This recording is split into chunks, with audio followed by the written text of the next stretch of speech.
जो सदन का माहौल बनाने की कुछ लोगों ने कोशिश की।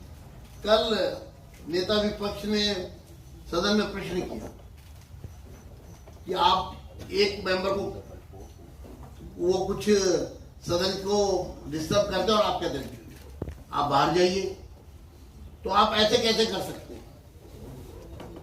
शायद आपने भी सुना होगा, सुना था आप लोगों ने।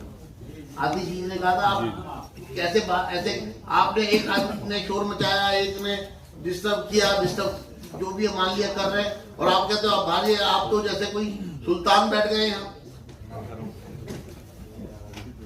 तो मैंने उनकी जिज्ञासा भी तुरंत दूर की थी, वो भी मैं आपको बता देता हूं कि अधिकार अध्यक्ष के पास है।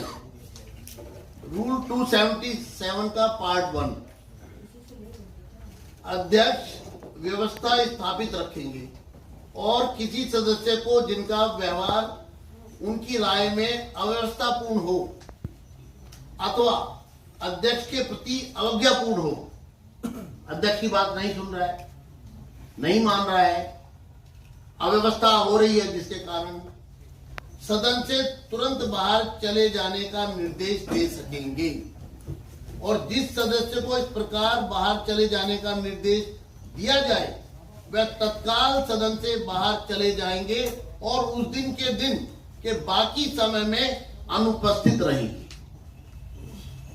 इसमें अध्यक्ष को ना तो किसी को पूछने की जरूरत है, ना इसके लिए कोई प्रस्ताव लाने की जरूरत है, ना इस पर कोई टीका टिप्पणी करने का किसी के पास कोई अधिकार है। तो इसलिए मैं सदन के सभी मान्य सदस्यों से अनुरोध करूंगा, पक्ष और विपक्ष के, कि सदन की गरिमा को बना के रखेंगे तो 277(1) का कम से कम इस्तेमाल हो। लेकिन अभी मैं देख रहा हूं कि जिस दिन विपक्ष आया उस दिन कई बार 277(1) का इस्तेमाल मुझे करना अध्यक्ष जी करने से प्रेजेंस में प्रवेश कहां से होता है? गेट से होता है। सदन की सेवा से निलंबित सदस्य सदन के परिसर में प्रवेश करने से और सदन यानी सदन जो हाउस बैठा हुआ है परिसर में प्रवेश करने से और सदन और समितियों की कार्रवाइयों में भाग लेने से वंचित है। परंतु अध्यक्ष किसी निलंबित सदस्य को तदर्थ प्रार्थना किए जाने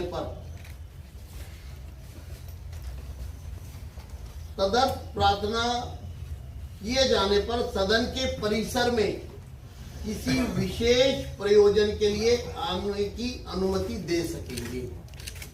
अनुमति कैसे दी जाएगी? प्रवेश कहां से होगा? आप कहे तो मैं इसको इंग्लिश में भी पढ़ के बता दूं।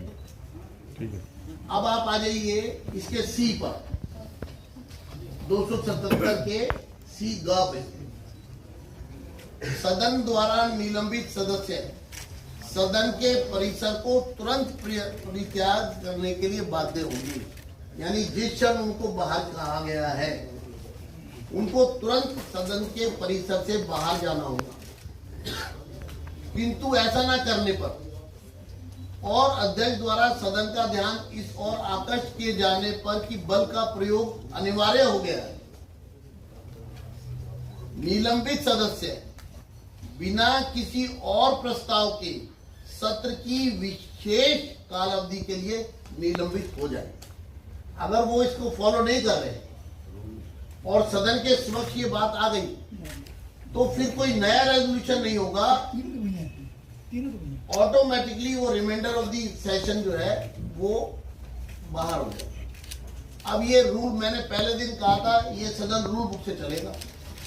मेरा आपको खुला आह्वान है, मैंने जो पढ़ा है इसमें अगर आपको रत्ती भर भी कोई डिफरेंस ऑफ ओपिनियन है तो आमंत्रित है। जैसे उपराज्यपाल महोदय जी का संदेश आया, सत्रावसान हुआ और रूल बुक के अनुसार 277 का इस्तेमाल हुआ। इसका मतलब अध्यक्ष जी आपको पता था ये सवाल आप उनसे करेंगे तो ज्यादा बेहतर होगा कि जो जो जो इन्होंने किया है वो आपने क्यों नहीं किया, तो ज्यादा अच्छा लगेगा। कार्रवाई तो चलिए वो सत्र वो कार्रवाई तो जनता ने कर दी, लेकिन इस रूल बुक के अनुसार वो रॉन्ग था। ये अप्रोच जो है जिसका इस्तेमाल किया गया ये कैजुअल नहीं हो सकती, ये विशेष परिस्थितियों में होती है कि मान लीजिए कोई डिस्कशन कंटिन्यू हो रहा है और किसी कारण से उसको हमें 5 दिन 10 दिन का ब्रेक देना पड़ा, तो हम इसका इस्तेमाल कर सकते हैं। आपको लगता है कि अभी जो डिस्कशन है इसके पार्ट 2 रखने हैं हमें 1 और 2, तो आप कर सकते हैं। यानी कि कुछ विशेष कारण पर ही कभी कभार परिस्थितियों के कारण, लेकिन इसको एक कस्टम बना लेना और उसी के आधार पर 5 साल और 10 साल सदन चलाना, ये नियमावली का घोर अपमान था। अभी जिनका कोई तथ्यपूर्ण आधार नहीं है, जो मनगढ़ंत है, जो सिर्फ भ्रम पैदा करने के लिए अगर लाए जाएंगे, तो चेयर हमेशा इसको ध्यान देगा।